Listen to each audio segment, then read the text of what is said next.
E já estamos de volta com o seu programa Vida e Saúde. Hoje falando sobre úlceras e distúrbios gastrointestinais.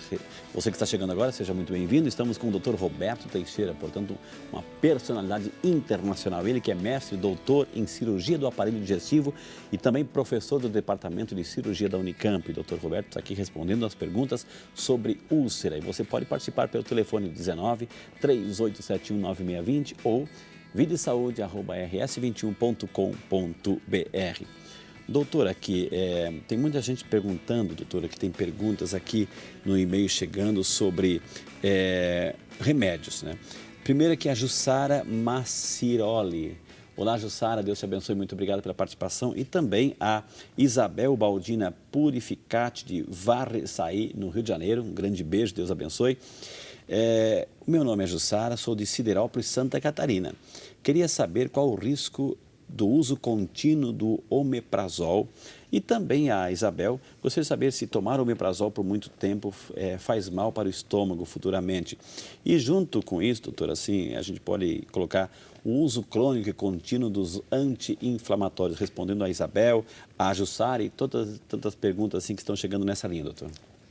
Bom, é importante nós precisamos deixar algumas ideias muito claras aqui para o pessoal, que é o seguinte: o uso indiscriminado, o uso contínuo, o uso inadequado de qualquer remédio, ele vai prejudicar não só o aparelho digestivo, mas o organismo como um todo. Então, só para ter uma ideia, existem hepatites medicamentosas, existem outros distúrbios que podem acontecer pelo uso inadequado, seja por dose ou seja por tempo de duração, de medicamentos sem ordem médica. Uso inadequado, sem prescrição e sem ordem médica.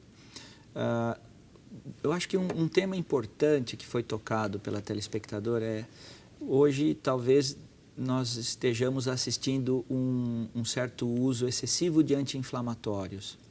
Da seguinte maneira, os anti-inflamatórios foram uma grande conquista da medicina, uma grande conquista da farmacologia, e desde o desenvolvimento do ácido acetil salicílico, da aspirina e seus derivados, são medicamentos fantásticos que ajudaram e continuam ajudando muito a população.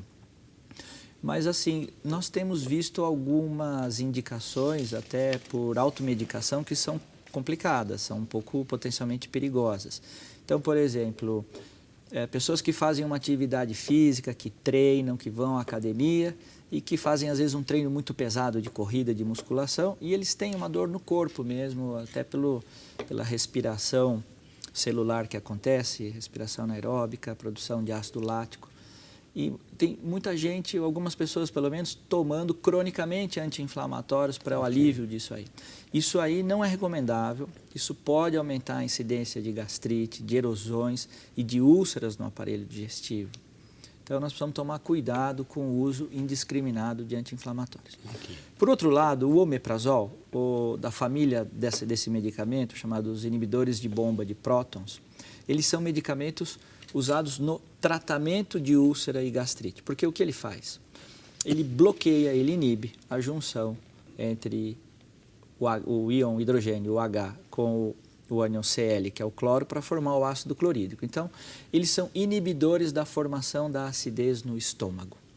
E o advento desses medicamentos melhorou muito a tratabilidade da doença péptica e das úlceras pépticas. Pépticas significa relacionadas ao ácido. No início da utilização desses medicamentos, existiam algumas dúvidas se o uso crônico, por muitos meses, por muitos anos, poderia levar a alguma alteração perigosa da mucosa a longo prazo. Existiram no início alguns trabalhos experimentais em animais, em ratinhos, mostrando o aparecimento de alguns distúrbios de algumas famílias de células específicas, chamadas células cromafins, mas do ponto de vista prático não ficou provado que eles tragam grandes riscos e grandes prejuízos.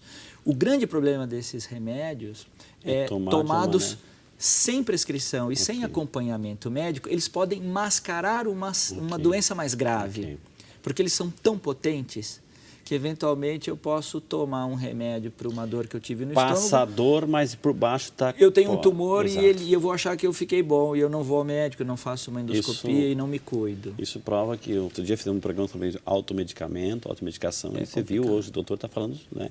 Você já pode mascarar. Então, claro que tem muitos pacientes diabéticos, enfim, que tem que tomar o remédio contínuo, enfim, com acompanhamento médico, sem problema, porque o médico vai ver, vai frear, vai acelerar, mas é o médico que vai dizer isso. Então, sozinho, nada feito.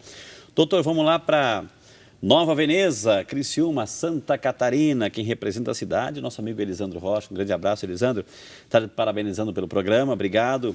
Eu gostaria de saber se uma pessoa que é muito ansiosa tem mais chance de desenvolver úlcera ou não existe relação entre elas. Obrigado, Frei. Mande um abraço para minha família, Nova Veneza e Criciúma, Santa Catarina.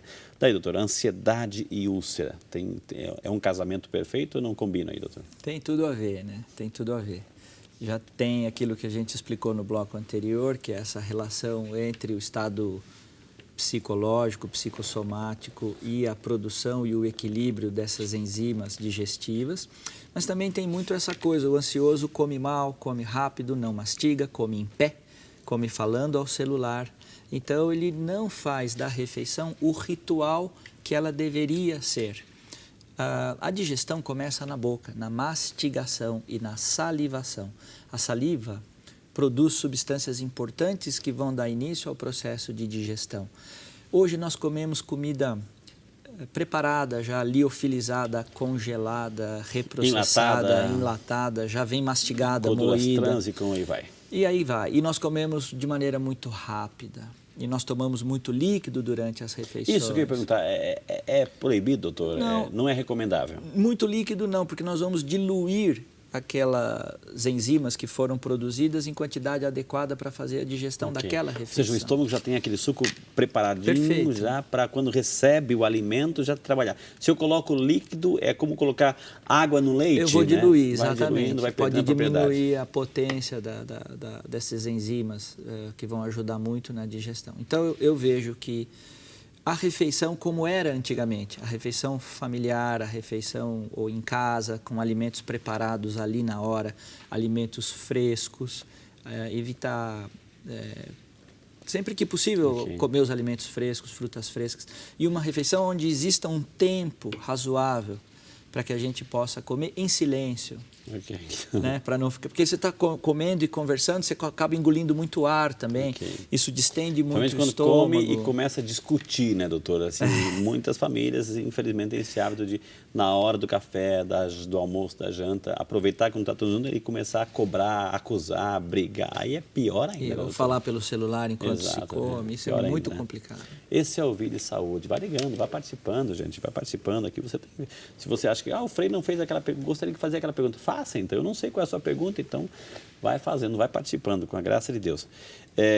Doutor, vamos aqui para a Marina Marta Vieira Santos, de Carapicuíba, São Paulo. Um beijo, Marina, Deus te abençoe.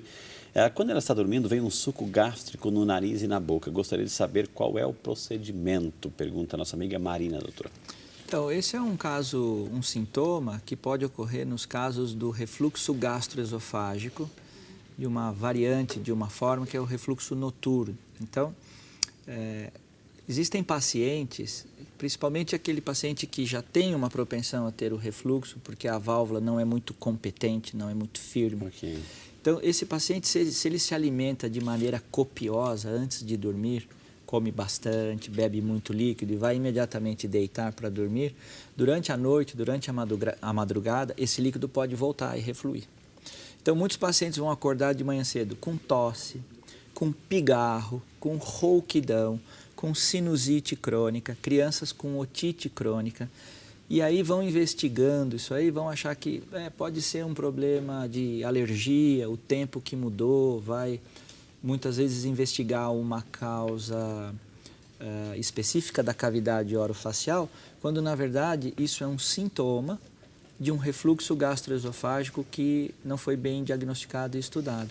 Então existem exames específicos para estudar esses refluxos de mais difícil caracterização. Um exame muito importante, muito tecnológico que existe é a colocação de uma pequena sonda do nariz pelo nariz, que vai até o estômago, e essa sonda vai medindo a acidez, o pH, de distâncias em distâncias. E a gente passa o dia todo com essa sonda, vai para casa, tem um aparelhinho, isso é transmitido para o aparelhinho, depois a gente joga essa informação no computador e nós temos uma avaliação do pH, da acidez, uma pH-metria em 24 horas. Okay. Isso pode diagnosticar refluxo e pode então oferecer, o médico então pode oferecer o tratamento correto.